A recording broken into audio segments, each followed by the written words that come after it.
Guys and girls, happy Sunday. I apologize that I have been away for quite some time. Today's show, I'm incredibly excited, is pushing this production to the max. I do apologize for sometimes some probably a little few technical stuff that's going on. I'm not using my big computer because the big computer doesn't like me today. So we're using the little computer. But anyways, so I mean, it's no surprise everything that's kind of going on right now out in the world with the Black Lives Matters movement and COVID-19 still kind of like on the heels of that, and some predictions of possibly things getting worse and coming back. We still life goes on. So today's topic is surrounding that. There's so many issues and so many problems that I'm not gonna lie to you. I was like, is the world like really truly turned upside down on its axis? I know that in the past episodes I've said that, but I think if astronauts or like if aliens landed on Earth right now, I wouldn't be quite surprised.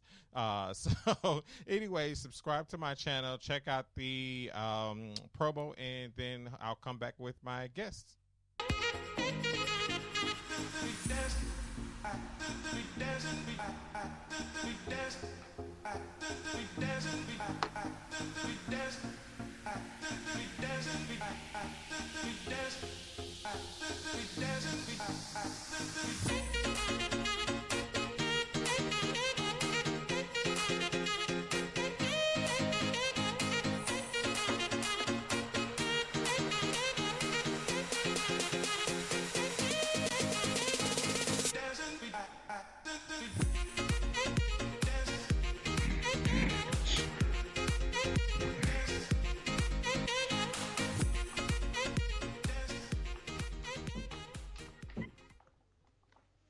All right. So, as you all will see, I am joined here by friends online.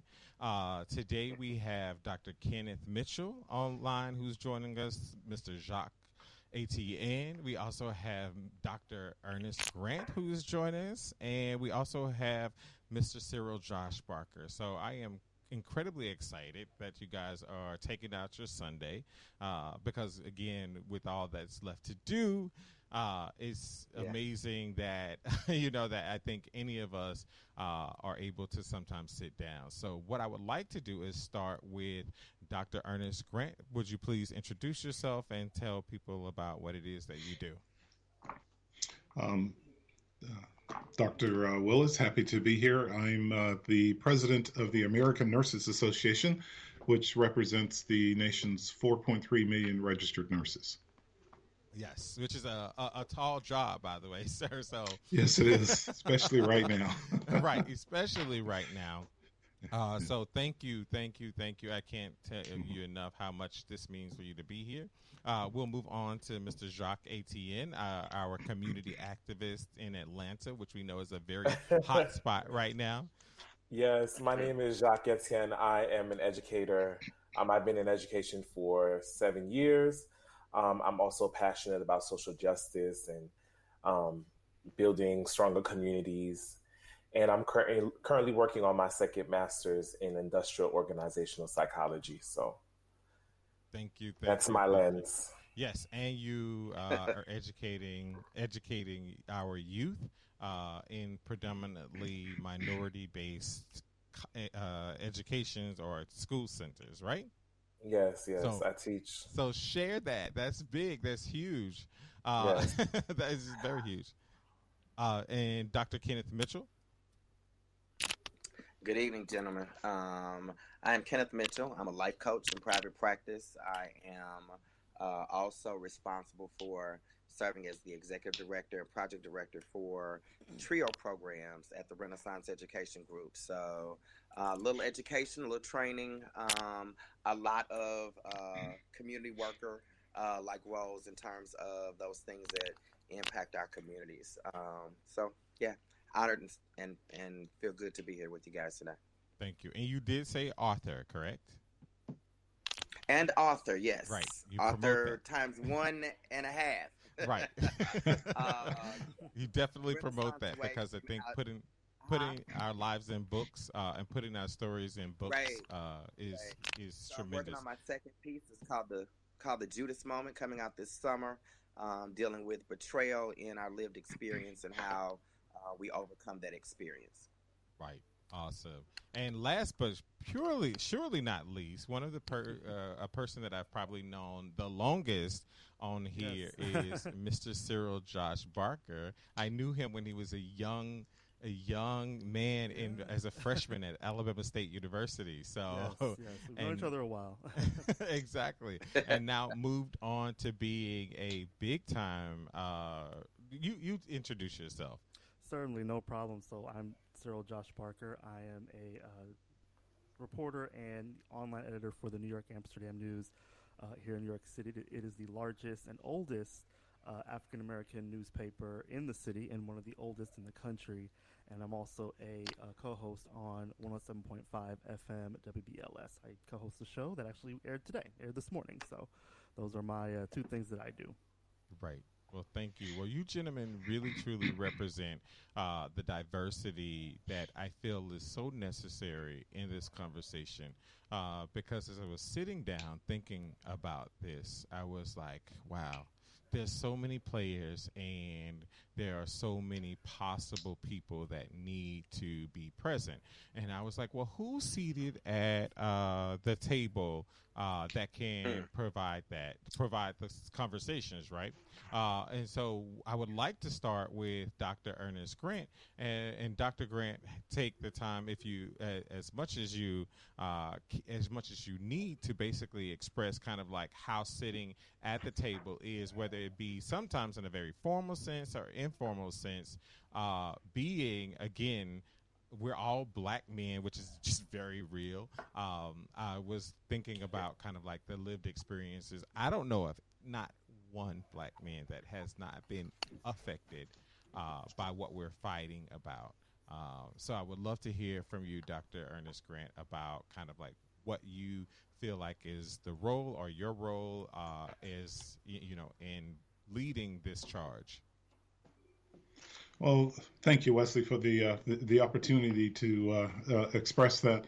Um, the way that that I look at my role is obviously as the leader of 4.3 million registered nurses. You have to think that or try to put yourself in the place of everyone across the country, because we all are going to experience racism in some form or another, no matter what color you may be. And I put out a statement last week to the nurses in America, and part of it was that I attributed to the Nurses Code of Ethics, which I stated it obligates us as nurses to be allies and also to advocate and speak up against when we see racism or discrimination or injustice. And I stress that that's non-negotiable. I mean, you go into nursing representing and wanting to to treat every person as human and with human dignity and with respect. That's the bare minimum, and then it grows from there. Being in my position, and being at the table, one of the things that I stress to those in the powers that be, and I put quotes around that, is the need to listen to what is being said, and to try to understand. I know there's no way that they're going to be able to walk in my shoes, like there's no way that I can walk in the shoes of the other members of the panel. We all have experienced racism or discrimination or injustice in different forms, but we all have experienced it, and I think for each of us to be able to tell our story, we begin to get a very good rounded picture of what is going on there. But what I have charged nurses to do is to educate themselves first of all, and then take that experience and go and educate the public as a result of that. And if I may just get one other thought in, the only way that we can really expect and to have change is not only through education, but it's through the power of the vote. And so one of the things that we really need to be able to do is to try to get people to register to vote, and not only to register to vote, but to actually do, the voting process, because that's what's going to drive change in order to really have your voice heard. I couldn't agree. I could not agree with you more. And Josh, you are basically responsible for influencing thousands and hundreds of thousands of readers, because I love the Amsterdam News. I think it's one of the purest places that I get what's truly going on for Black and brown people who look like me, whether I live in the community, physically live in the community, or not. But it is definitely one of those beacons that I've loved since I moved to New York City 18 years ago, and look to in terms of getting my information from. What are you doing in leading the charge to, I guess, educate people, update people? How does it feel to even be there? Yeah, well, I've actually been working in the Black press for I've been at the Amsterdam News for 13 years, been affiliated for 15. I did work in mainstream for a little while, and there is a big difference being Black in a mainstream media newsroom and being Black in a Black newsroom and being able to tell our truth and tell our story.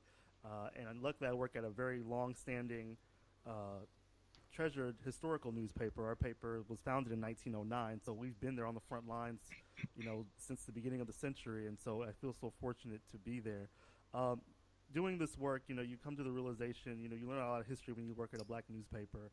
And the fact of the matter is that for the last 400 years, every generation of African Americans who have been in this country have had to do something to try and better ourselves, or better our treatment, I should say. Everybody has had to do it.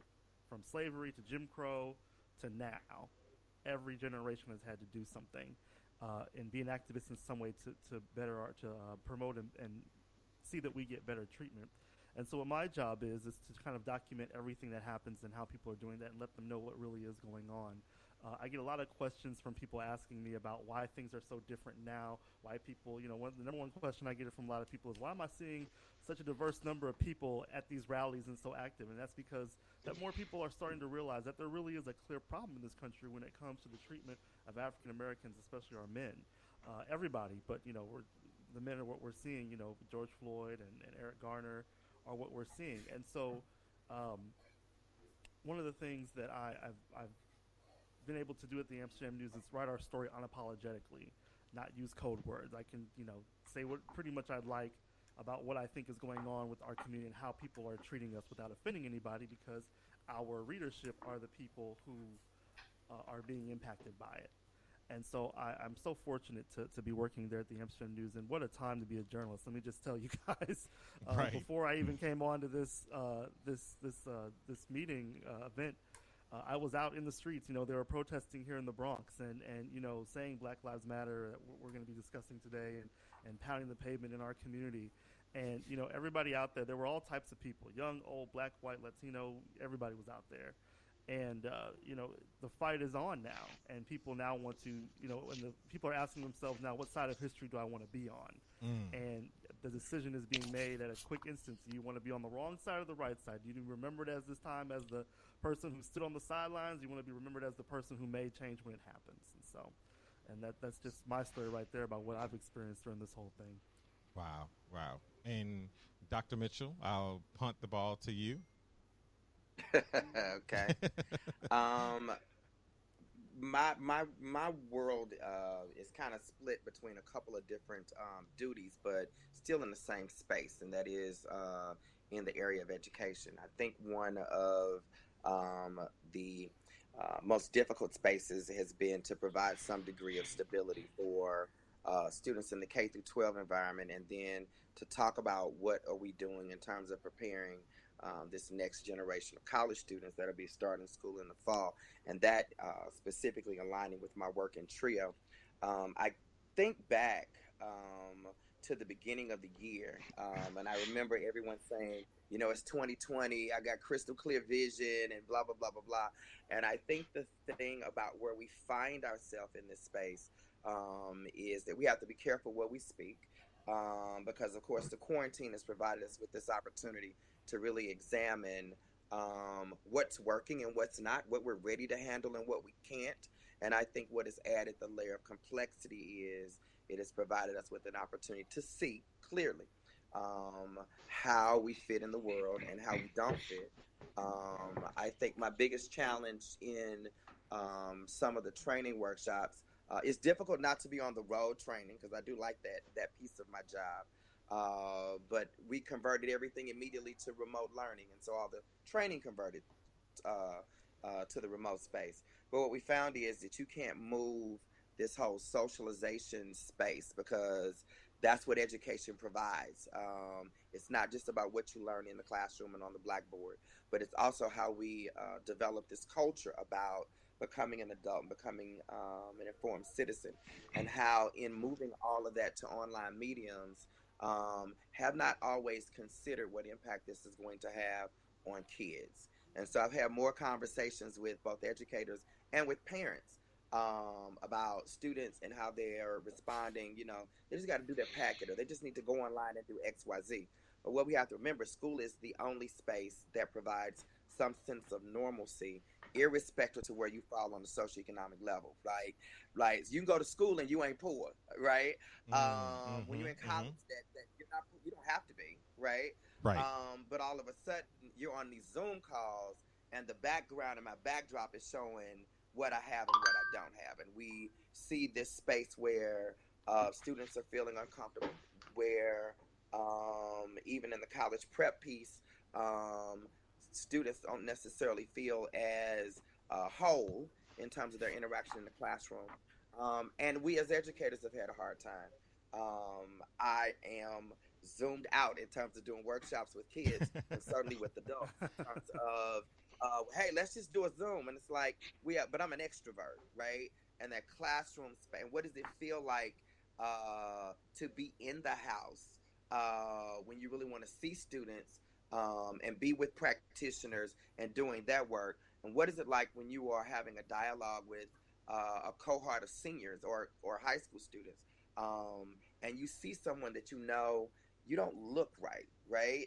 But it's hard to drill down into what's bothering you, whether it's quarantine or I'm scared or I'm stressed or I still don't understand what's going on in class, or the people are protesting. And what does that mean when the classroom space, which used to be where you could ask anything and be who you are, now doesn't exist? And so I tell parents that I've had this conversation with, have you really explained everything about what's going on? Because our young people are not connected to the one thing that was congregational for them. And that feels as out of whack for them as it feels for us. When we add the layer of complexity with what's going on in communities right now and what's going on in terms of policing and race and these other conversations, these are things that at some point we've got to be able to say there's a whole nother generation of college students that we're sending away in the fall that still will not have the same degree of closure or feeling good about who they are in the new space that they will inhabit starting in August. We've got to make sure that we're providing that type of foundation for them. That's a great segue, actually, and punt to you, Jock. By the way, being, being in some ways now the new front lines of what this is about, being a community, not just being a community activist, but also being an educator for for high school students. Yeah, and I think what is most interesting about this is I recently was watching something on YouTube, and they broke down what it means to, like, the actual word educator, and like breaking it down piece by piece. It's our job to really lead people out of ignorance. So being an educator within itself is activism if you're doing it the right way. So thinking about that, I'm thinking about the zeitgeist of this time right now. Like, there's just such an energy for change, and this is such an amazing thing to be able to allow students to talk about, because things are changing, and it's shocking even me. Even just watching how quick companies work to say Black Lives Matter, it's almost like it's quickly becoming, the movement is quickly becoming commercialized, and it's like, wow, like this is a very interesting time that we're living in, because if 4 years ago, if you couldn't even say Black Lives Matter because it was so controversial, but now all of a sudden Apple Music could decide for Blackout Tuesday that you can only stream Black music. So wow, Right. you know, like we're in a very, very interesting time, and this is history happening right now in this moment. So I can't wait to have conversations with my students in the fall and really drive home that, you know, we're getting to a point in time where what was once acceptable can no longer be acceptable. That's great, because it segues into what I have been really, really, struggling, not really struggling through, but just kind of working through, is that we have had these points where this is nothing new. Let's just be honest. We've known about systematic racism and injustices and inequality, and we rally around these events so we rally around these events, these really tragic events that happen to Black and brown people, and to people who look like us. And then it kind of dies down. And I'd love to hear from you, Dr. Grant, actually kind of being one of those leaders on the front of frontline heroes, as we call us, from COVID-19, and then now, actually, I know even several nurses that have been on the front lines of this, and nursing patients who are being struck with rubber bullets, who are being, trampled with tear gas and different things of that nature. I know that must be an incredible experience for you in terms of trying to figure out how do you lead those folks. Like, what do you think being a leader in with those people, with frontliners like myself, is the next step? Well, I think let me start over. The photos and videos that I've seen of healthcare workers, particularly in New York, after finishing a long night shift, third shift, taking care of COVID patients, and now coming outside to either participate in a protest or to render, health assistance to the people who may have been protesting or marching.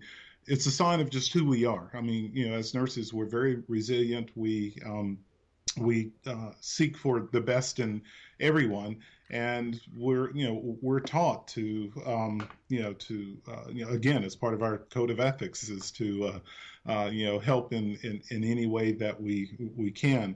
I think for this coming on top of the COVID-19, it has exacerbated the crisis, and it's added a lot of stress in the Black and brown community, and and part of again, nurses wanting to be out there is to promote health, and when you are trying to do that, but then you're interrupted or not allowed to to do that. Or I've seen cases where I'm here in North Carolina, and cases where nurses had set up a first aid tent for for people, and to have that come along and be destroyed because the bottled water could be used as a weapon, or things of this sort, that that goes against everything that you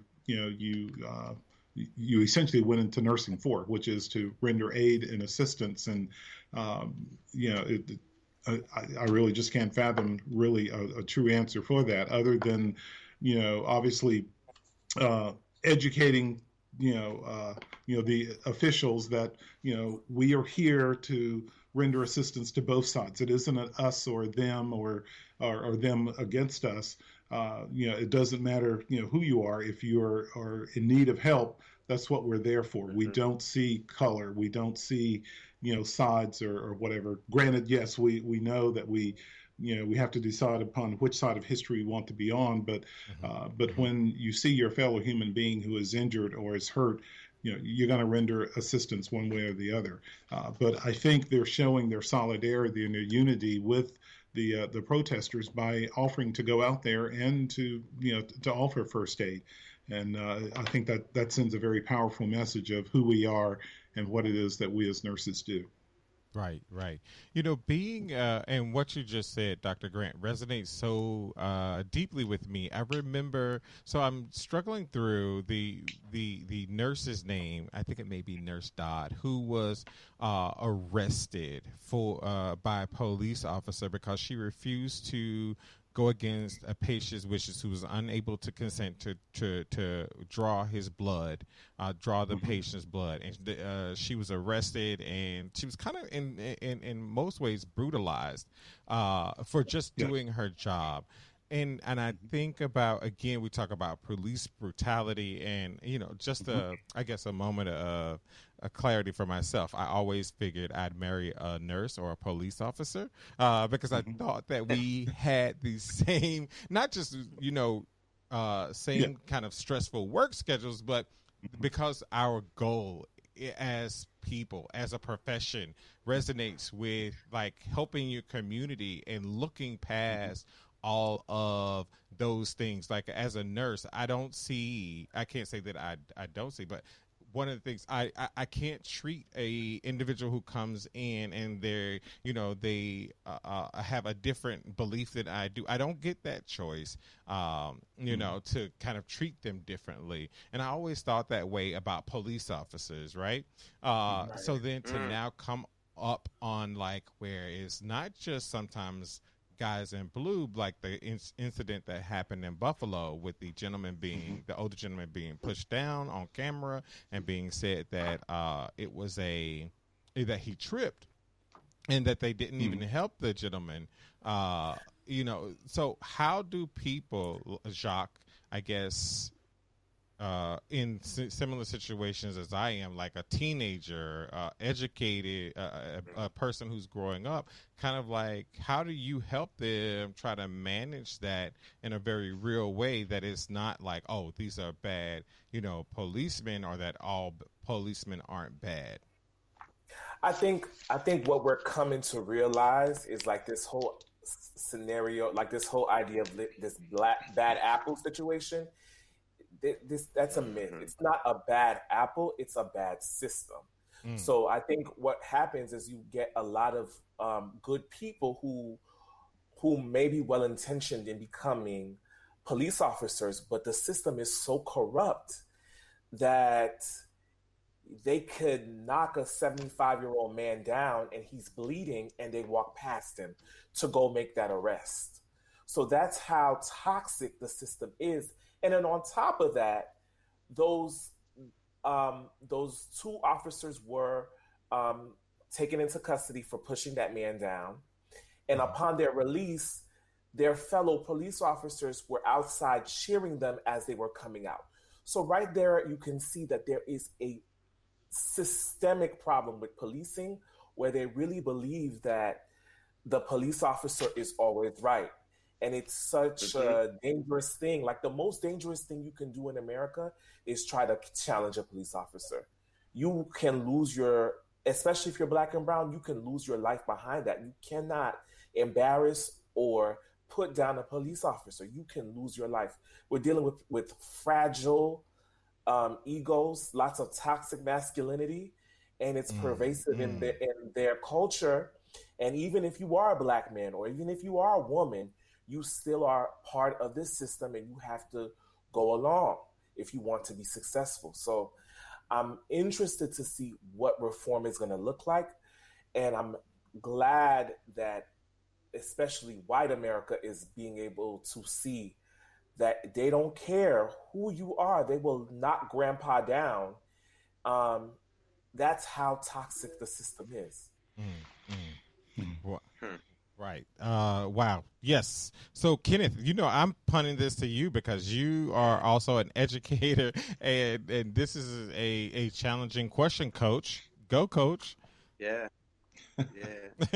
And I was actually listening to Jock, and I'm wrestling with some things because I wrestle not just with just to piggyback off of what he said about people seeing it and having a response in terms of what that lived experience has been. But I think I wrestle with the lack of compassion that I see even in some responses about how Black people are treated. And I see that not just from a, a callousness, almost like, here you guys go again, right? Mm. I think I felt some degree of excitement when I saw the protest that they had in Jefferson City, Missouri. That's where my alma mater is. Today, I right? used to always say that. Huh? It was today, right? I think. No, it was last week. It was last week, Okay. last Wednesday, I believe, at Lincoln University. But I was amazed to see and excited to see both Black and white citizens, Black and white students of the Jefferson City come together in this response, right? But again, I keep going back to other things that I see where there's almost this, well, here y'all go again, as if, when we have the conversation about Black Lives Matter, do we really believe that every Black life matters? Because I don't want to get into the Black life versus all life piece, but I will say that I believe that we prioritize pain, and we kind of segment who is worthy and who isn't. And so I've seen some of those things kind of surface in social media, seen some of those conversations kind of take place. But I think at a certain point, I'm excited to see the sheer numbers, Jack, as you said, of people coming together and non-Black people, not people that are not people of color, to participate in or respond to what they see in terms of a lived experience, and what it has been like to, as one of the young men that I was coaching said, to drive down the street and see flashing lights behind you. And he was 22 years old. And he said, and you think even as a college student, is this the day that I die? And I found that to be piercing, because I said, like, we got a whole other generation of Black men that are going out into the world with this. But when you see the flashing lights, is this the day that we become so numb to it? And some of the responses are so oblivious to it, as if here it is again.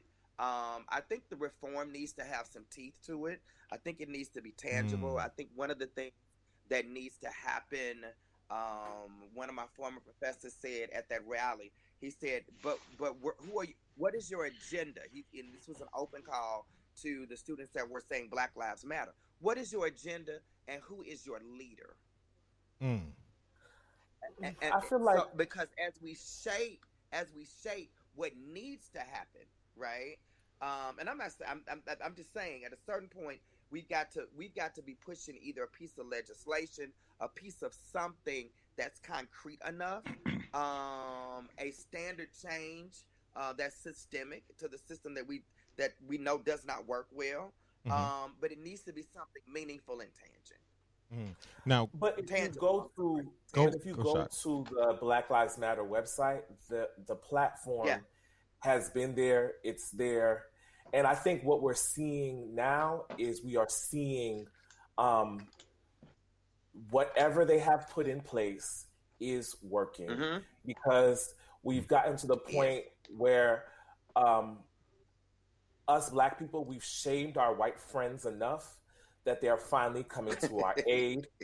That's why we were able to have protests in, I think one day they said that there was protests in all 50 states. Like, it doesn't matter if they were red states, blue states. We've shamed people enough that we're forcing them to put their money where their mouth is, to pull up to these protests. And I think this idea of, like, who is our leader, I think there are multiple leaders. multiple people Yes. who are activists, and we have a clear platform. But you have to take your time to research it. But the thing is, we're also dealing with so many different local governments, right? When it comes to policing, so it's in terms of like what reforms are going to be needed. It's gonna I guess it's gonna have to be a case by case. But we've already seen like a lot of police departments have already said chokeholds banned, and if you don't speak up while you see your fellow, if you're a police officer, you don't speak up while another officer is hurting somebody, you are just as culpable. So certain things are happening little by little. Right. But that's interesting, Jacques, that you bring that up, and I want to pose that this part of this question also, with other than what I just spoke about, is with Josh, is Cyril. Mm-hmm. I don't know, Josh. I'm so used to call calling you Josh. That's fine. By the way, my sister says. By the way, my sister, my sister and Josh were classmates at Alabama State University, and they graduated together. She says, "Way to go, Mr. Barker." But so years ago, we came up with this idea that body cams were required, cop cams were required. So is that truly still part of the reform and resolution that we need? And what is it doing, if anything, for today right now, Josh, that you think, and what you've been covering? Body cams are one part of a long-standing problem that serves one solution, one of several solutions that we need.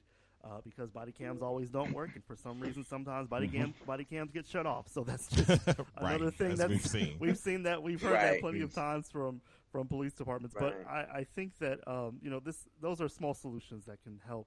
But the fact of the matter is that there's a segment of the population in this world, in this country, that are being treated differently by police than others, and people are just now starting to recognize it or become wise to it. That's why one of the reasons why we're seeing such diverse numbers at these rallies and these protests. When white folks saw George Floyd, the knee of that white police officer on that black man's neck, they said, wait a minute, that's not supposed to be happening. It's interesting. They kind of respond differently to blatant racism than subliminal racism that happens every day that some of them do themselves. And so it's interesting that, people, I see all these things. I appreciate all the things that I'm seeing with white folks apologizing to black folks and white folks rallying around us. But what are you going to do that day when, something happens with a black person? Are you going to blurt out the wrong word? Are you going to act differently from now on if a black man, if you're putting your groceries in your car at night at Walmart and a black man is walking behind you minding his own business, are you going to hurry it up a little further? Or are you just going to be cool about it? And so that I'm just saying, I appreciate, I tell people all the time I appreciate it, but at the same time, it's a case by case situation. One of the things I will say about Black Lives Matter, Jacques was mentioning a lot of the corporations, a lot of the politicians are saying that, we just saw this big, beautiful Black Lives Matter art piece, words in D.C. You can see it from space on the streets of Washington, D.C. While I appreciate Mayor Muriel Bowser doing that and other mayors saying Black Lives Matter, all these companies saying Black Lives Matter, the question that needs to be answered is what is being done behind closed doors to change policy? What is being done behind closed doors to ensure that people are getting their fair treatment by the police?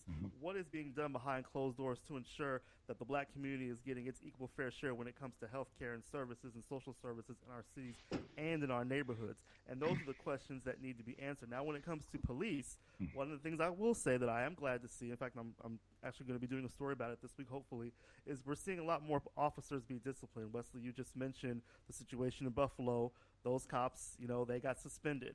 We saw 6 police officers who yanked out 2 of our HBCU brothers and sisters, one from Spelman, one from Morehouse, who got yanked out of their vehicle for no reason. 6 officers fired.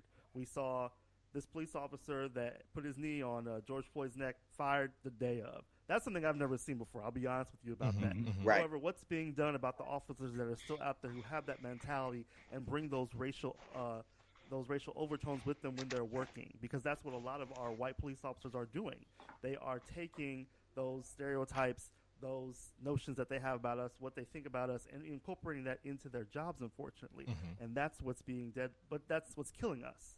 That is what's killing us. Is those they're not from our neighborhoods, and they're coming with these. Right. Well, I'm here today, working in this black neighborhood. I need to do X, Y, Z, Right. and they're coming with those notions, and that's what's killing us. So at the end of the day, we need to be really, I hope that what comes out of this is that there are still police officers that would probably and might do the same thing that this white officer did to George Floyd, and we need to identify those officers and figure out who they are so that this doesn't happen again. Interesting comment that I have from Manjeet on LinkedIn is, aren't we all informed in the image of God? It's time to rethink humanity beyond creed, color, and caste, especially in the healthcare sectors, because he's a nurse. We simply can't allow anything to cloud our judgment on how we serve our patients.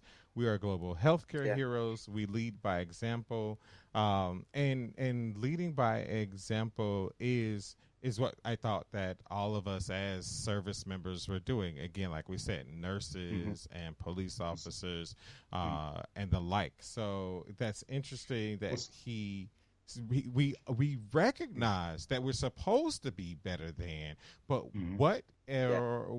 how do we hold these people to be better than?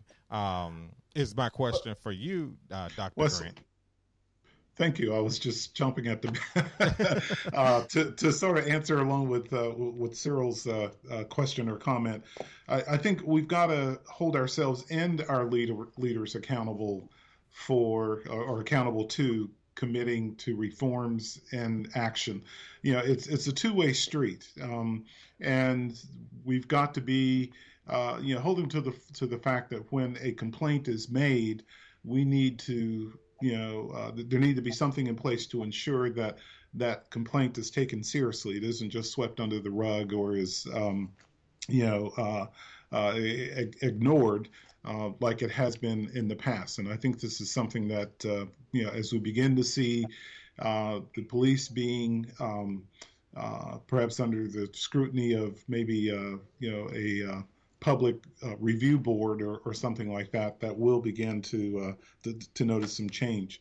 To answer the question of the caller or the person who posted there, yes, I think that we are. It is essential that we we don't see color. We shouldn't see color. We should treat everyone equally the way we want to.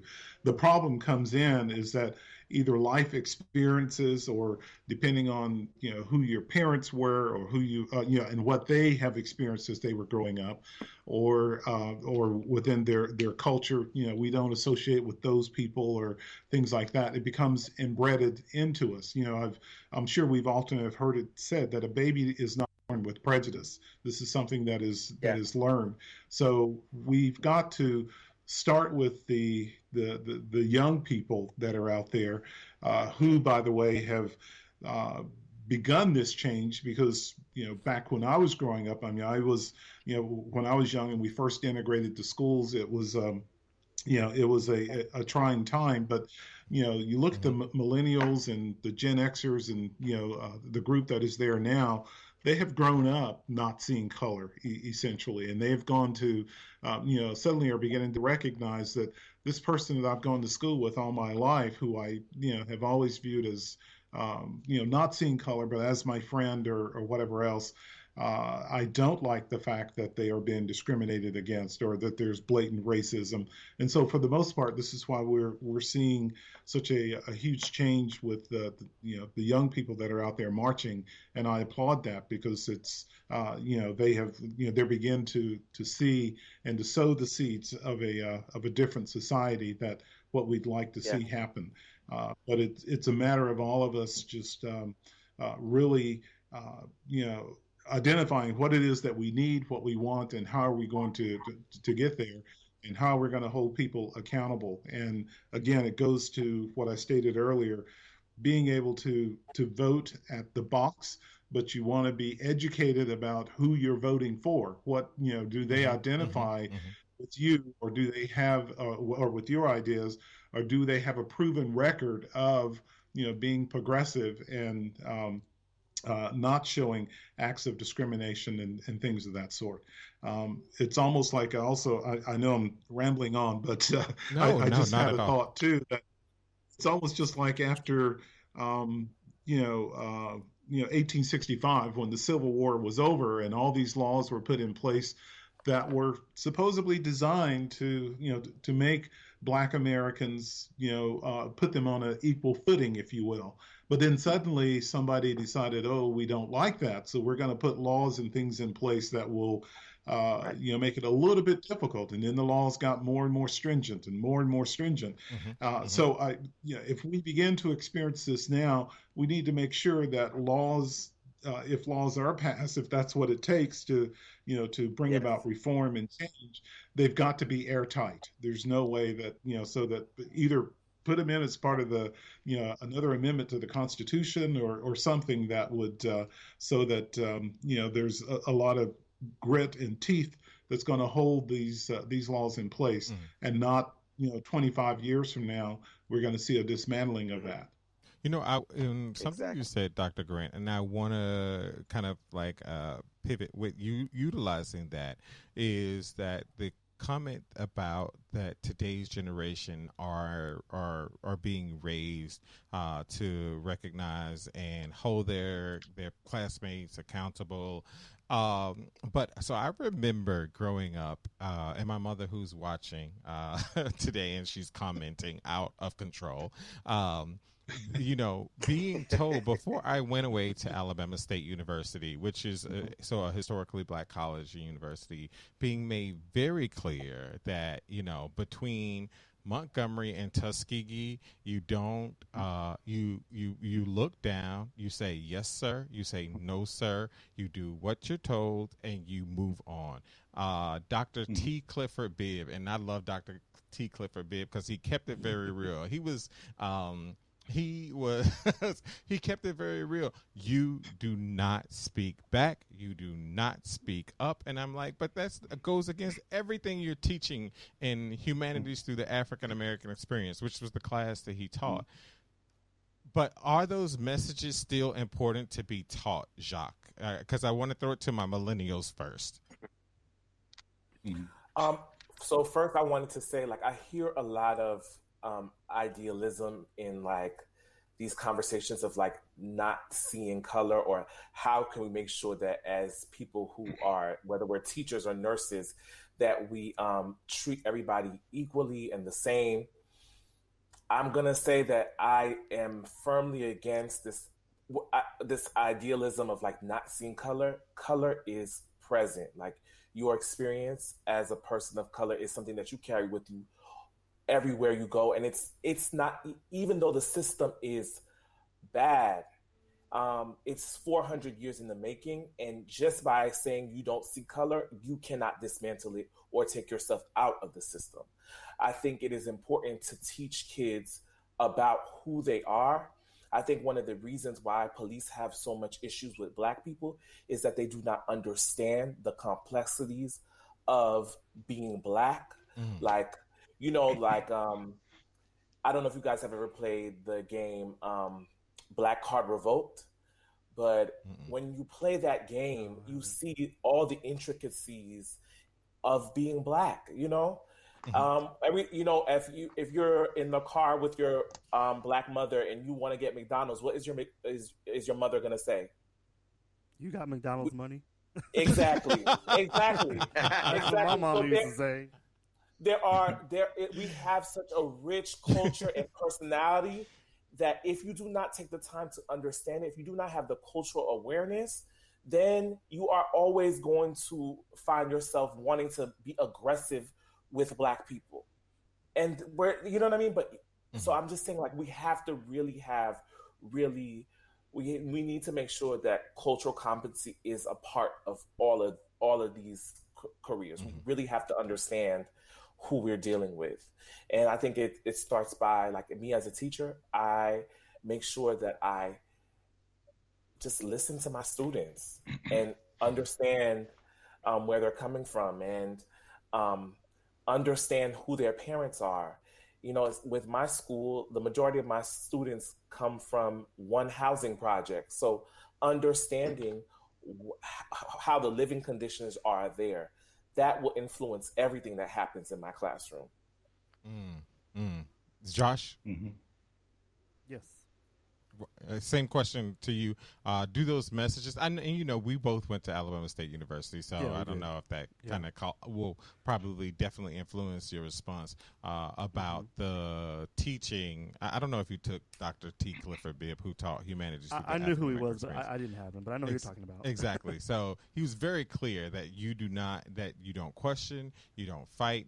The goal at the end of the day is to make it to Tuskegee or make it back to Alabama State University or to make it home. You say yes, sir. You say no, sir. You do what you're told, and that is what you do. Do you think that that message is still relevant today? And even to piggyback on what Josh said, then do we also ignore color? Is ignoring color even a possibility?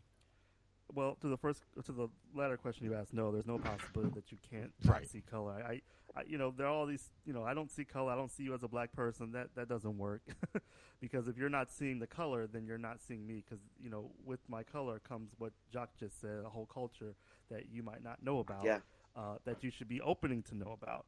To your first question, I do believe that things are changing. I think the message is starting. I don't recall hearing anything like that at ASU when I was there. I'm just saying. You heard that, but I'm just saying for me, I don't recall hearing that. But right.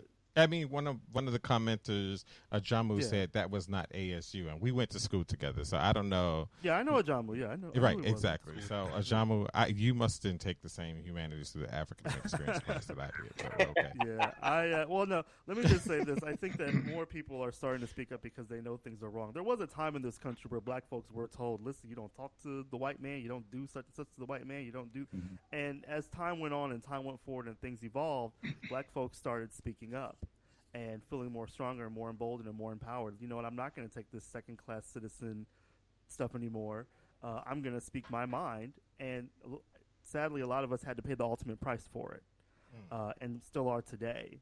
Black folks were speaking up to police and to authority. They feel that when they're being mistreated, and it's sadly still having deadly consequences. And so I think that for a lot of folks and a lot of younger people, I have some friends of mine who are same age as me, a little younger, and they're parenting a little differently than probably how we were. Mm-hmm. And I'm actually kind of surprised that some of the stuff that should still be in place is kind of chipping away a little bit. But at the same time, I think that people should speak their minds. I think that young people should definitely speak their minds. I went to this rally and protest today, and I'm glad that I went before this because I saw a lot of stuff that I hadn't seen in a while, here in New York City when it comes to activism and what's been going on here. George Floyd happened all the way in Minneapolis, and it just caused a ripple effect all around the world. And, people are really starting to wake up to some of the ills that are going on. And what's interesting is people that at one point in time felt they had nothing to do with the problems of black people are now starting to make it their problem.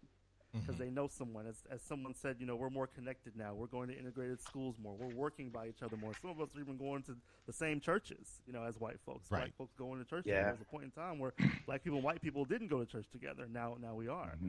And so taking on those problems and understanding what it means to be black in this country, people are starting to believe it. Because people would hear like, oh, it's not that hard. You just go through a few things. But now people are starting to really understand and believe that we have to move differently every single day.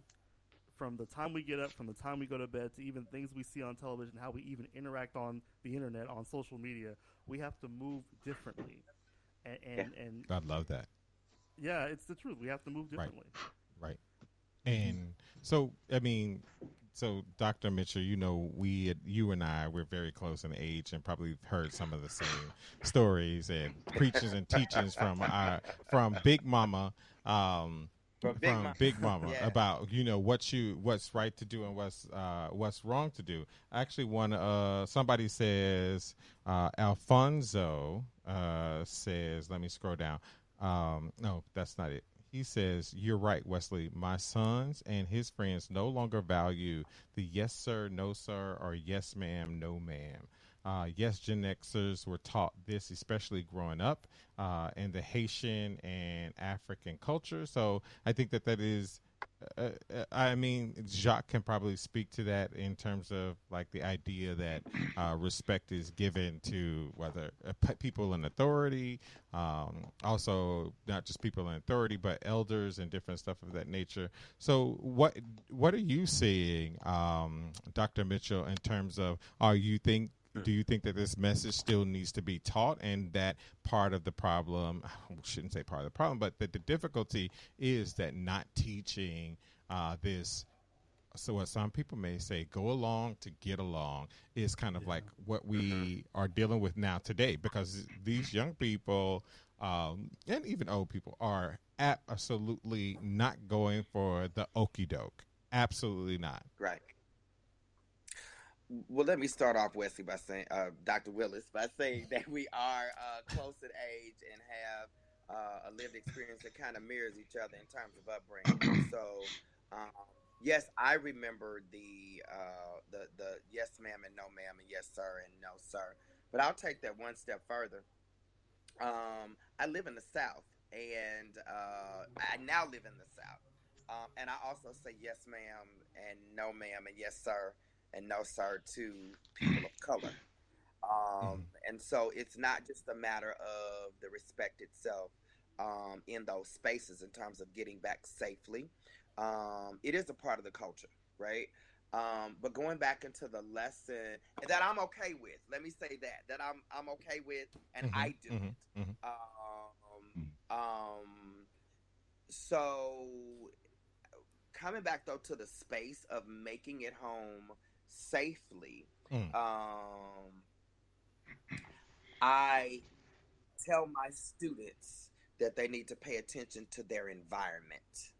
And so if it is a space where, if you're being told something that's inappropriate, you're by yourself and you're outnumbered, you need to get home safely. And I would rather that you come find the elders to fight for you and on your behalf than you to have a standoff with a hot-headed cop or in a situation where someone has power and control and a gun that they don't know how to use in that space and that environment. I don't think for me it's a matter of lacking any degree of appreciation for standing up for what you believe in. But I've also been taught that every fight is not your fight to take on. And so for young black men, especially young black women in spaces where you might be deserted street, small, you need to get home safely, and then you need to call an adult. You call your uncle. My nephews know you can call. You got my cell. You call me in the middle of the night if you need to, because I'm gonna come to that spot to get you. But the elders need to fight that fight, because I think they're more inclined to take a chance with you, and I don't want you to be the next statistic. So it's relevant in that regard, because I think we need to teach our young kings and queens that they need to live until they can control the kingdom and the queendom. They need to make it to that spot. I believe that there are people that are becoming more cognizant of that space. I believe that white people are jumping in saying, hey, that's not right. I've seen a lot of that driving through the community as well. People see it, right is right and wrong is not right. And people like know when that. it's right. But I think the other piece of that is I live in a world where, as one parent said to me once, we taught our child to fear no one. She was having this conversation. Her daughter had told me what she was and what she wasn't gonna do, and I told her she could go home. Right. Right. So mama would have a conversation. I said, I don't come to work to fight. I do this work and I find sacred space in preparing the next generation of leaders of color. So I don't come here to fight. But what I'll tell you is I believe that I'm entitled to something in terms of respect. The mother told me we teach our children not to fear anyone. I said, well, that's good, but I'm also in the Bible Belt, and the Bible says fear is the beginning of wisdom. So at the end of that, I don't want to raise fearful young people. but I want you to find someone who advocates for you. Because I got a little bit more boom in my attitude than a 17-year-old. But I would like to think, and I have gotten out of a police situation before, that I said to myself, Lord, if I wasn't who I am now, I could have ended up with a bullet in me. Right? So I think you pay attention to your space. I think we need to teach our young cheetah cubs to be observant of the space that they're in. I think that when if it's questionable, I don't want you mouthing off at a police officer or an elder. I want you to come get an adult. You need to come get an elder. And as we are the elders, and so having been pulled over before, being a teenager, having been pulled over as a young adult, having filed a complaint against the highway patrol for an officer, white female, who pulled a gun on me on the side of Highway 40, and riding that complaint all the way out. You know what I'm saying? I'm still going to come to advocate for you, but I need you to come home safe. Right. And it's interesting that you say that. I mean, they're so varied, but one of the most profound experiences was driving between Wichita, Kansas and Little Rock, Arkansas to visit my dad, who was living in Wichita, Kansas at a very late time of night. And I'm not going to lie to you. Yeah. Everything inside of me said, Wesley, do not get on this road. It's 12 o'clock at night. Not just one, between two very rural areas with deers running across the street, because that's what you deal with in the South. But how do I deal with it? I have a New York license, and I can put on the best of Southern twangs. Trust me, when necessary. And just that happened. I got pulled over by a policeman in a very dark area between Little Rock, Arkansas and Wichita, Kansas. He made me get out of my car and get into his car, explain where it is I was going. He was like, you sound Southern, but you have a New York driver's license and a New York City address. And I was very kind of like, I literally spilled my whole entire life to this man just so that I could, again, get to where I needed to go. I want to punt this because one thing you said, Dr. Grant. So Alfonso says, how do we continue to have these conversations with our young sons? I have had the talk. After this, what can I say to my now 17-year-old, 6'4", 310-pound offensive lineman son? What do I say to him now? He says, why is this still happening? Oh, that's a very tough question. But what you're saying is that it's just like Dr. Mitchell has said. You want them to come home safe. You want them to to still be alive at the end of the day. And granted, I think the most important thing is for them to take a deep breath, and choose their words carefully, instead of just spontaneously responding. We teach children to respect authority, and obviously a police officer is someone who is viewed in authority just like a minister would be, or a teacher would be, or an older adult would be. The thing that we have to realize, though, is that look at the particular situation where you're at, and that person at the end of the day still has the upper hand over you, and how you choose to tackle that battle may determine whether or not you're going to have a good outcome or a bad outcome. And that's why it's important for them to take a deep breath and choose their words carefully. Right. But the thing is, you're here to help me. Like, as a nurse, I don't have to be told like, yes, ma'am. And of course I have, I have the power. I could make, the decision to do something, that would harm my patient.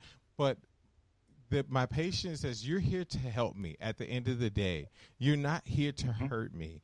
And it just seems so...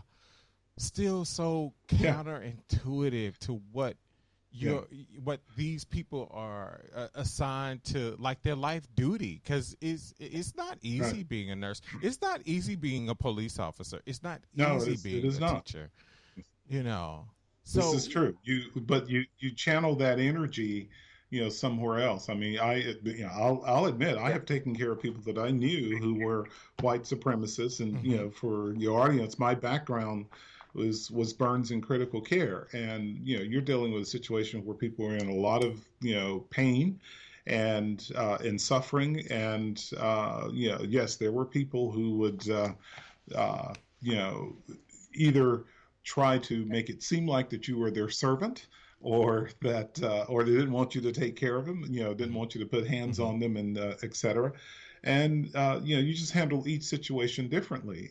But the thing is, I had colleagues who would stand up for me and say, hey, he's the best here. You're missing out, so to speak. And it wasn't, and these were, people of all, all ethnicities who would do that. But the bottom line is that you still treated that person with respect because of, the fact that they needed your care. And just hope and pray that somewhere down the line, maybe an action that you did may have caused them to, to think differently, about, the next time they encountered a black person or a person from another ethnicity because of that one experience that they had with you. Yeah. Got you. And so, Jacques, I'm going to throw this to you because, again, you're educating these kids, and I see your Instagram timeline when the kids get like your cell phone and different stuff of that nature. How do you incorporate that into your pedagogy, one, as a teacher of color? Because I'm sure you have male students of color who come to you and, it need and deserve some type of direction. But two, so I'm going to make this even a little bit more complex, is because honestly, I am here sitting in this chair experiencing would I, because I don't have kids, but that is definitely the goal. But I have a niece and a nephew. How do I tell my nephew, to be able to do these things, but at the same time have hope, be happy, and know that something is going to change when it hasn't changed for so many years? And it's just not your nephew. We also have to talk about your niece too. We have to Yes, I agree. I apologize. Let's not forget Breonna Taylor. Right.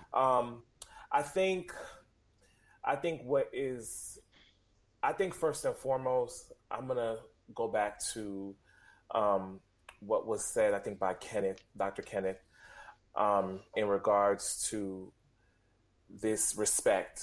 I think a lot of times this whole idea of I don't fear anyone, that is detrimental. I think I have benefited from having some fear of my parents. And I can always tell the kids who do not fear their parents. Mm-hmm. Okay? Their parents. That's right. Because if they don't fear their parents, then they will not have respect for me. And when I'm talking about a healthy fear, I think that we should not fear the police. I think we should respect the police. But I think what happens is a lot of policemen try to force that respect through intimidation and fear. And I think it's having to have conversations with my students. We're talking about a community that is heavily policed, and therefore having to have conversations with them about just using your coping skills. Like, this does not have to be, every interaction does not have to be a bad interaction with an authority figure. Yes. You can talk to me and we can figure out. I can give you the space to tell me I'm upset because, before you start cursing me out and calling me every name in the book. So I think it's about having that conversation, being able to say, well, but it also is the responsibility of the person who is providing care, whether you're a teacher, a police officer, a nurse, to be able to look at somebody and say, did you eat today? Are you irritated with me because did you eat? Or even if it's a police officer pulling over, I know you're upset that I pull you over. But, first and foremost, hey, how are you? And this is why I pulled you over. Like, being able to have those kind of conversations and to realize that you are dealing with a whole entire person, like being holistic. And I think it's clear that a lot of police departments are struggling with being holistic, Right. And so I'm going to punt to you, Josh. Again, same question. How do you have this conversation with, again, your son, who is, basically by all means not, not somebody who, you can look past, and can be what some people would consider very intimidating, being a son of color. How do you have that conversation with them in 2020 and still provide them with some level of hope? I'll also give some attention to while you present. So Ajamu says, while you present yourself giving respect, greeting, you are also saying to a stranger that I respect you, so now you should respect me. That's interesting. So, so go ahead, Josh. Sure. I would love to hear, especially while you probably like, oh, I'm not an educator. Your paper educates so many people, and so many people that I know in Harlem, where you all are based, read the paper, and it is a cornerstone of the information that they get. And when they read it, they say to their grandsons or to their sons who don't read papers nowadays, this we have a website too, so that works. Yes. That's part of my job, but yeah. So I'm reaching them online. That's cool. Right. How are you reaching them? How are you training them? How are you educating them and still providing hope? And this is being 2020, because part of me is even frustrated with that I even have to do it, but go ahead. Yeah, it's so sad that even in 2020 that conversation needs to be had, and it does. We need to have it with our sons and daughters. Well, first of all, it has to be a very honest conversation. A lot of us grew up hearing about stories from our grandparents and parents. I mean, my mother told me the story about how she integrated her high school back in the late 1960s, and all the stuff that she went through. My father told me about the times he's from New York City, was from New York City, and had to ride the train down to Virginia to see family. But as soon as he got to Washington, D.C., he had to sit in the back of the train because segregation laws came in. So having a very honest conversation of what is going on is key.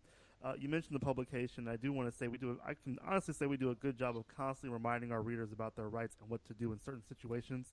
So whenever at time possible, we definitely try to do that. We give the tips, we give the steps on what to do when you're pulled over by the police. We're constantly talking to activists, constantly talking to folks like Jacques and Dr. Kenneth, experts that can tell us how we convey that message. But it has to be a very honest and open conversation. But there also needs to be positives told. We need to tell the story about the positive things that are going on. We have to recognize and say, hey, you know what? This is going on right now. But let me show you someone who's trying to make change about it. This is the politician who's out there making change. Follow that person on social media. This is the activist that's out there right now doing, trying to make change about this. Let's watch these YouTube videos about their speeches. Find the positives. We have, the story about the African American experience isn't a negative story. There are negative aspects about it that need to be honestly told, but there are positive ones too that can strengthen us. Stories of perseverance that can strengthen us and show us what we need to do next. We've been through this. We've been going through this for such a long time, but the fact of the matter is there are people out there in positions. I didn't know today that the mayor of Tacoma, Washington was a black woman. I didn't know that. Right. I didn't know that until I saw her on the news today about the situation. I can't remember the gentleman's name, but there was a black man who was killed by police out there. I can't remember his name right now. But then they went to her, and I'm like, well, I didn't even know that. And those are the type of people that now I'm going to follow her and see what she's doing because she's in a position to make change. She's in a position to make things possible and bring about change. So I think, again, being very honest, but also we cannot forget the positives. We have to recognize those people, the actions that are being done out there to try and make things better. We didn't always have that. We didn't always have that. No, but you know what? Now I'm gonna punt this to the coach because Coach me. We just had the 8 years of what happened? we just had Uh-oh. 8 years of a black president, and didn't Right, we right. make it? Now I still have to go back to this part where I tell my son that we are not future presidents of the United States, and that we are not like what my grandmother said. My grandmother always taught me, Wesley, you are better than the best, and just you are better than the best, and you're just as good as everybody else. So that's a message that my grandmother just put in me. She instilled in me. She instilled in me, and then while she was on this planet, she saw President Obama. Didn't we make it? Aren't we? Why do I have on 2020 this man who says, how do I teach my 17-year-old 6'4", 310-pound that he need to be docile in some ways? And let me say this: it's not about being docile. It really is about getting home safe. I'm right? being incitive. I'm inciting. Okay. Right. Okay.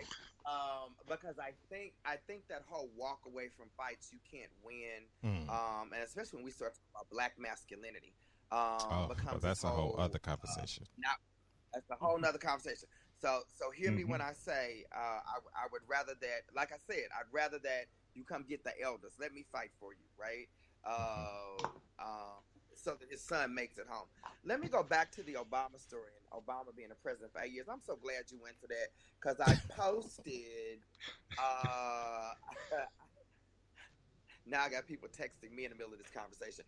I posted last week something about this big challenge where someone may, well, and I'll just call it out. Cornel West said that the things that we're experiencing now were because of the Obama administration and the things he did not do. And I said to myself, we had 8 years of a leader who was a man of color, impeccable service as a president, and we still blaming stuff on what's going on right now. We're still trying to blame that on someone who's not in office, who's trying to enjoy raising his daughters and not being sitting at the seat of power in Washington. I think how we respond to that whole thing about having a black president for 8 years goes back to something Jock said earlier, and that is there's some value in instruction, if you will, in that space. We speak about where we are now after having served and having had a black man serve in the Oval Office, by also telling our young people this is what happens also when people don't come out to vote. This is what happens when we're not a part of the process. Good, bad, or indifferent. And Jock said it earlier when he said it's a system, but it's the system itself that has some problems. But it still is the political system, right? And that's how it works. And there are already mounting campaigns that are saying, well, if this doesn't happen, I'm not going to vote. And I'm saying to myself, in the communities that look like you, the people that are saying that, in the communities that look like you need to be encouraging everybody to go vote, right? Everybody to vote. I think there's instructional value in this space of we had this for 8 years and this is where we are, by saying this is the system that exists. This is how it operates, right? Not only is it about voting at the national level, it's about voting down ballot. All politics is local. It's about who you putting in judgeships. I supported a local judge here in Durham in terms of her campaign. I've seen her work tirelessly to serve the needs of mental health, the mental health court, as well as abuse, neglect, and dependency court here in Durham. It's about making sure that we are volunteering in spaces, get on the school board, volunteer as a guardian item at the court, volunteer at the school where your son and your daughter is going to school. Do something that puts you in or connected to the power base, because this has happened, I believe, because as we've gotten a little bit more accomplished and we feel better about who we are because we had a black president, we became apathetic. And we began to segregate the village. And we segregated the village over those who were worthy and those who weren't. We began to prioritize pain, and we as a black people became very divided. What we have right now, some some of this is we needed to be a little bit more intentional about the systems that serve us, whether they be perfect or good or whatnot. We still need to be intentional, and we need to play a part in decisions. We need to play a part in the allocation of funding, and we need to be pushing our representatives and our elected officials to create reform and to create laws. We need to follow the money trail. Follow the money trail. Wesley. Yes. You know, that's my favorite quote. It's Grant season, Dr. Willis. You got to follow the money trail. Yes, Dr. Grant. I just wanted to add to what Dr. Mitchell has stated, in talking about the Obama administration. Keep in mind that the moment he was elected, then it started as we're going to make sure that he's a one-term president. And then when he was elected again, he also had he didn't have people that could pass his agenda. He had a Republican Senate and a majority Republican House for the first 2 years of his second term. So this goes back to what I had stated earlier, in that we need to hold ourselves responsible and accountable. In other words, we as a people should have been contacting our elected officials and saying, work with the president, not work against him, or instead of just becoming complacent and making it seem like, oh, that's just the way it is. The way it is because politicians will if they begin to hear enough from one side or whatever else, they're going to begin to open up their ears, because their ultimate goal is they want to be reelected again. And when you have somebody who says, I'm going to work against you because you're not supporting what you should be doing, instead of being in the pocket of big business or whatever else, then they need to know that yes, there are people out there who have other opinions that may be different from theirs. So it's sort of we should hold ourselves accountable for not working or attempting to work with the Obama administration, and contacting members of Congress and letting our voices be heard as well. So, that would be my answer to that particular comment. So, Michael M.J. Jones says, as a clinical social worker and psychotherapist, he provides services to multiple clients of color experiencing trauma as a result of criminal justice system. What are your implicational perspectives in regards to how we can collectively find solutions to make an impact in our local communities and nationally? Dr. Grant. I think probably again, it goes to going into the justice system and making sure that there is a system in place to address those needs. Again, right now the public's answer for a lot of things is you lock them up, throw away the key, or whatever else. We don't have anything that provides good, adequate rehabilitation, if it's in that sense, or like in the sense of the person who texted.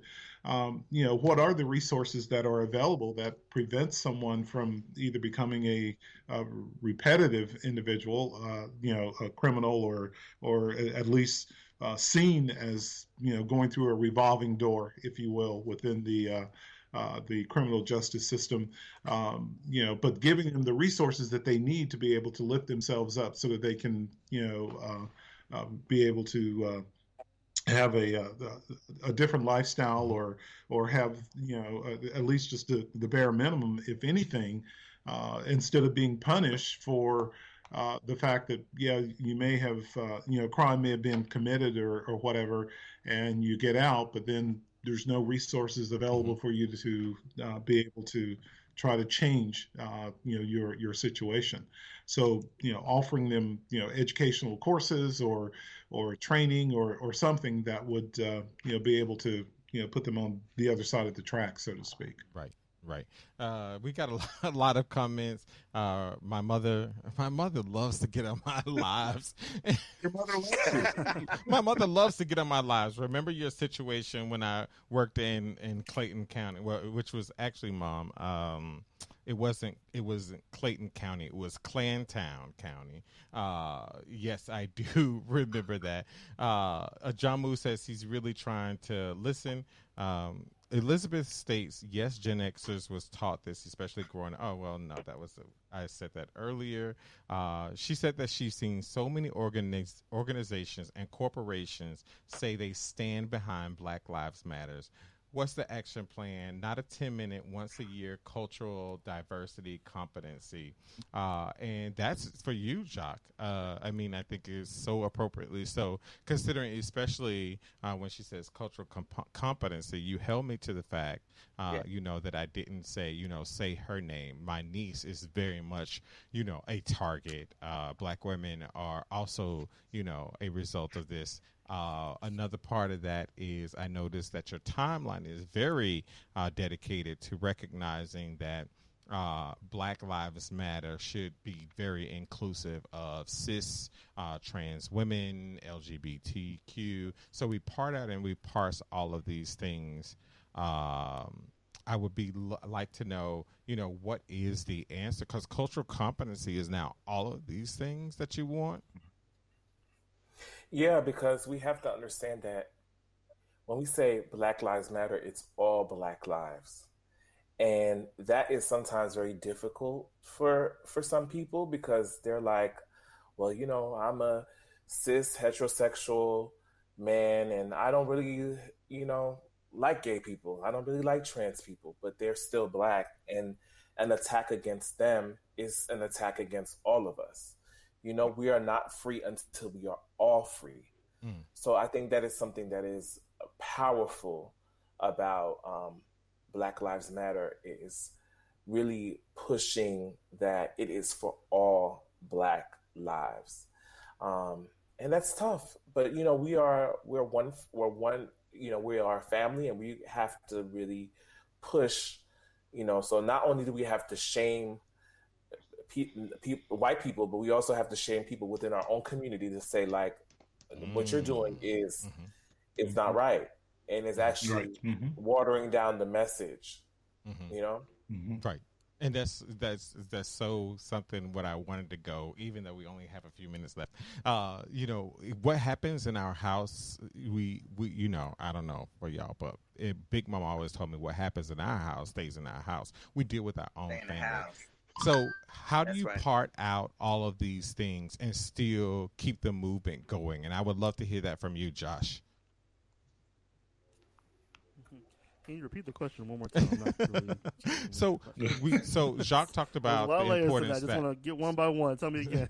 So Jacques brought up the point that all Black lives matter, and that should be something that's brought to the forefront of the way we think. Cis men, trans women, LGBTQ, that all Black lives matter, and that cultural competency surrounds being knowledgeable and respective of all of those things, but in a sense that it's still like not just white shaming, but Black shaming, because we do it in our own community. The message really being, my Big Mama always said, what goes on in our house, we take care of in our house. You don't take it out to the streets. Exactly. Yeah. How do you keep this movement going, knowing all of this stuff? Yeah.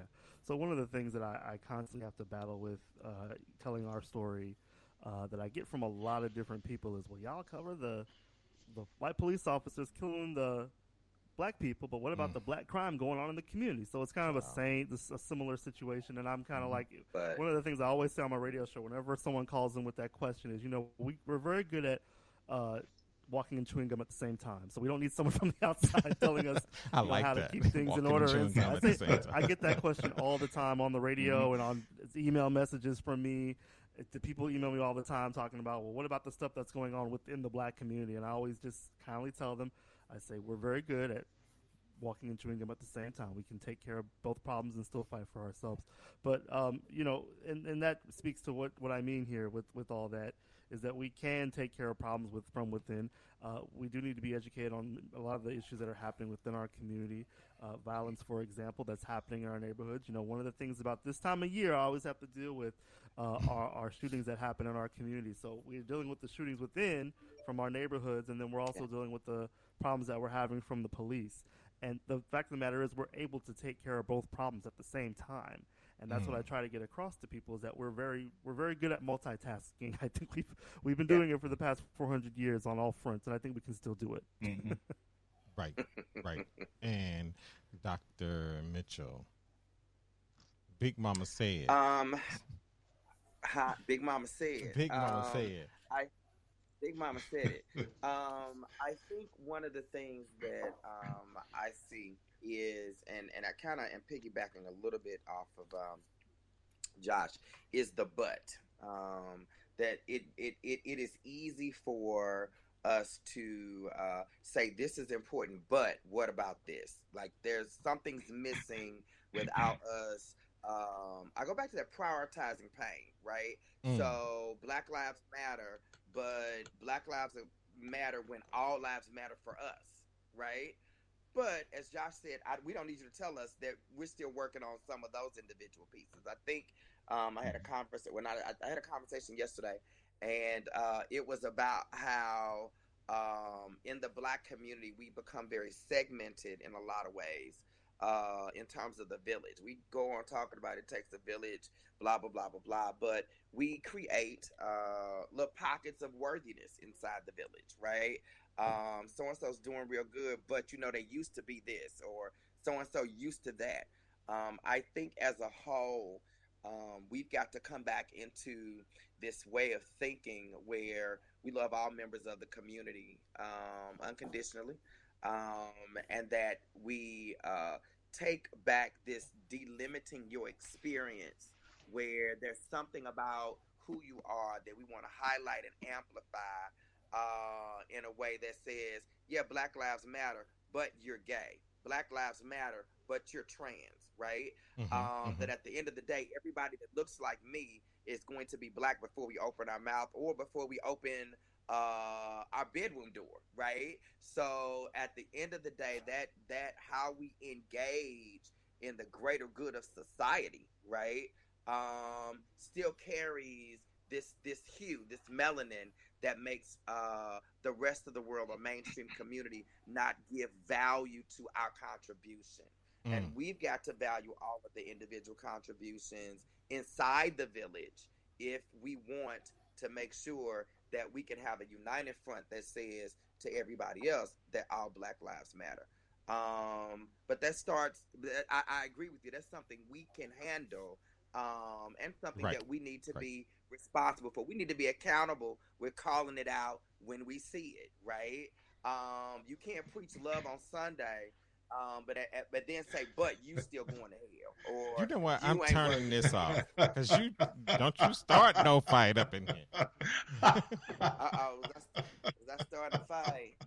I was just answering your question, Dr. Willis. We create this taxonomy of good and bad, right? And we create these rungs, if you will. That whole caste system that somebody called in and said something about. And that's how we get to this whole, how we make sure that we amplify all the individual components of Black Lives Matter. I think we need to say that Black Lives Matter. And I think we need to not dilute that message. And a part of saying that Black Lives Matter means that every Black life matters without us segmenting it even further. Well, you know what? When you said something about parsing it out in good and bad, Ajamu says, I'm listening to 4 educated guests on this call. Not one of you have spoken towards Black people doing incorrect and unlawful things. Should Black people not abiding by the local laws not be shunned? What do you think about? So this is what I think. I think that as a fellow frustrated African American person of color, I get it. Like, I cannot have any more letters after my name and articulate the experiences that I'm having any better than anybody else I know, but continuously feel frustrated. So much so that I need to get attention. I need something feel. I need to feel satisfied in some ways. So the question is, should Black people not abiding by the local laws not be shunned? Dr. Grant. I have a question. Yes. Can I ask you a question, Dr. Go ahead. Mhm. does this mean like black people that are, is this rioting and looting, or is this Yes, this in basically what this person is context saying are? that black people who are rioting and looting, should they not be shunned?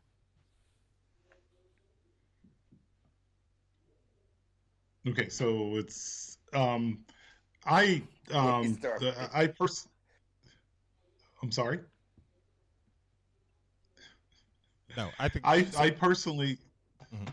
go ahead.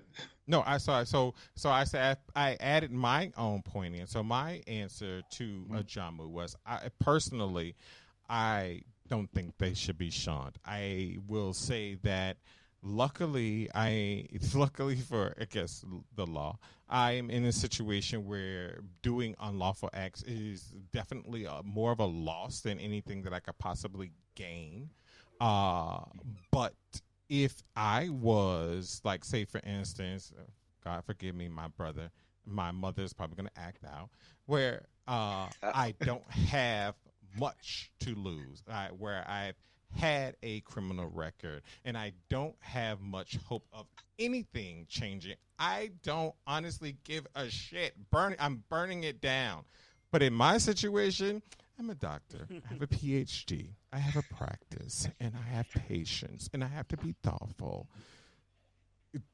And here I have Ajamu saying people should be shunned. So my question is, Ajamu, for Dr. But it. Grant is, should we be shunning black people who choose to not abide by local laws? That's a that's a very tough question I get it. It Trust to me. is. answer for me, uh, mainly because uh, I guess it boils down to it's the way of getting attention, as you said, when you're tired of hitting your head up against the wall to try to get attention. This is what it takes. I don't agree with that. So I guess I would probably be on the side of perhaps that they should be shunned. But my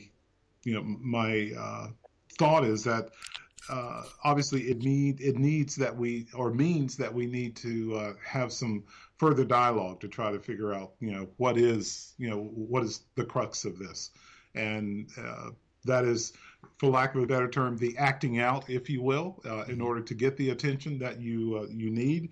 But the downside, obviously, is look at the destruction that is caused to the hurt to the community, or the store owner, or the restaurant owner, or or things Right.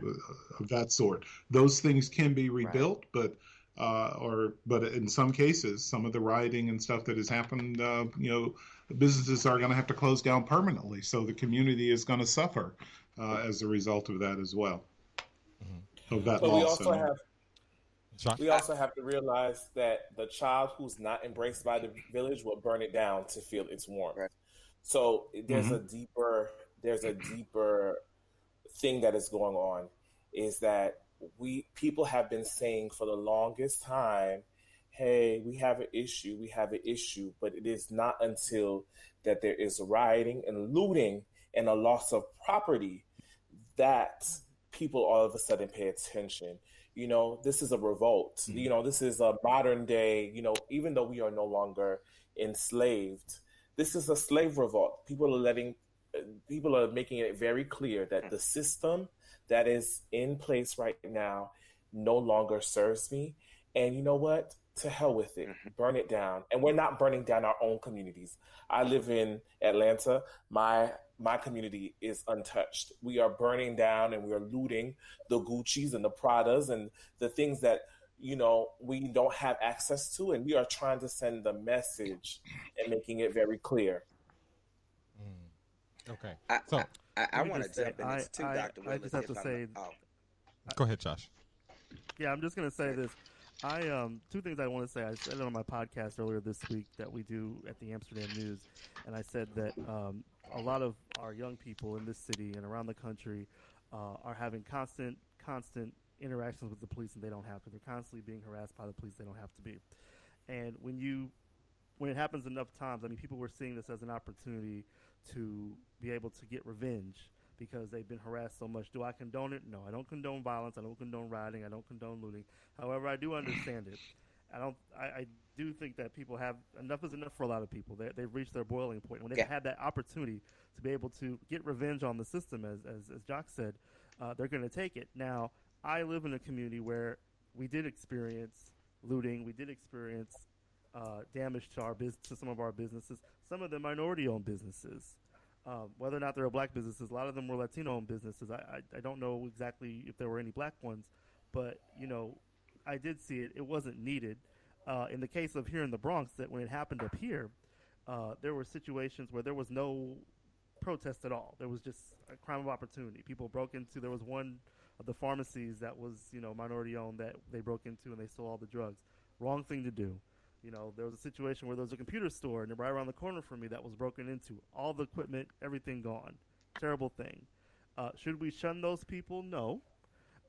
Should they, obviously something needs to happen and then there's a consequence for that because you can't steal and do wrong things. So there should definitely be some kind of a consequence. But what we should do is embrace those people after they've paid their debt to society so that they don't do it again, and also kind of figure out the reason why it happened. So there needs to be, so I agree with what Jock just said about, what did we do wrong? Where did we go wrong as a community to allow that for people to to have young people act that way? Where did we go wrong? What did we do? And so, but there's still time to make it right. And but I understand it. I say that all the time. Some young people have reached their boiling point. I mean, there are people who are just out on the streets, hanging out, having a good time, and the police will ask them, "What's going on? Get in your house. Be quiet." And when that happens enough times, that can take a toll on somebody. Right. When you're literally being told by law enforcement or by somebody in authority that you're nothing, that you're less than nothing, and having to go through that. So, again, I don't condone it, but I understand why. Right. That's all I want to say. Wow. On that. Well, so we're coming up. Dr. Willis. You're going to be the Dr. Willis. Yes. I wanted to jump in on just real quickly on that whole thing about because you're finishing it up. So you're the end note. Is that it? Well, I just got through talking about prioritizing pain, right? And how we segment worthiness in the village.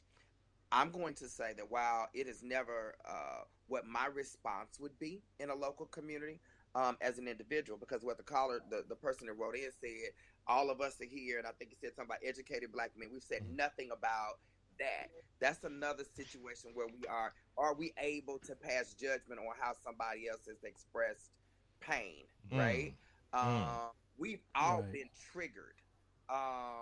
We talked about that earlier. I've talked with my team about that. We've all been triggered. You can't be a person of color in this experience and not be triggered. If you've been pulled over, if you've been mistreated, if you felt discrimination, you are being triggered. But everybody's connection in the village in terms of how they respond is different. Right. Everybody on this call are either the educators, the healers, or the journalists, the scribes, right? So our places in the village require us to do something different in terms of responding to the pain, right?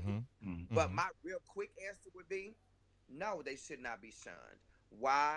That's not my response to how I'm going to respond to my trigger, but I respond to them as well, right? It weighs on all of us in a lot of different ways in terms of how it manifests in our day-to-day. It weighs on the people that are looting and rioting in a different way, and that's the response. I'll go back and I agree with Josh in that we should be trying to figure out our job really is to heal, is to help you recalibrate yourself after this experience, right? And try to get kids back situated, families connected and organized. Josh is documenting it in terms of what the next story is going to be and asking political leaders what's going to be next. Our role in this experience is different, but I'm not going to say, because I just said we shouldn't be prioritizing the situation or segmenting each other in the village, and I'm going to say no, that they should not. But I again say it, that's not my response. That's not how or what I would do in terms of appropriate response. But no, we don't need to cast any more hurt on our own. Right. I think that answer was, so right on point, is recognizing that we all on this call, like you said, pointing out he sees 4 educated men, we all have roles in the village and roles in our community to play, from teachers, nurses, doctors, news reporters, leaders of very large organizations. We have roles to play, and that Right. shunning is definitely not going to be useful. Ending question, the ending is, what's the resolution? What are the demands, Jock? I think we have to just make sure that everybody here on this call is held accountable. I'm a teacher. There are people that I report to. I am held accountable by my students, first and foremost, their families, and I'm held accountable by school leaders at my place of at my school. The nurses are held accountable by people. Who is holding police officers accountable? And if the public is saying we take issue, why are people not listening and making that happen? So there's a conversation that needs to that needs to happen, and we have to really look at reform. Mm-hmm. All right. What's the doc? Finish this out, Dr. Grant. What's the resolution? What are the demands? How do we end this, if we could end this in the streets, the protest tomorrow? Or is there an easy answer? Well, I don't think there is an easy answer, but I would agree with what Jacques has said, in that we do need to hold ourselves and our elected officials accountable. But we need to first sit down and have some dialogue to figure out what it is that we need to fully work on. And so I think that's just the beginning, and we'll go from there. Right. I think definitely, what are we fully working on is a question that's looming over my head too. And Dr. Mitchell? I got a couple of things. I think I want police removed from public schools, with some type of disciplinary or security officer, like we used to have back in the day. But I don't want the sheriff and police officers in public ed.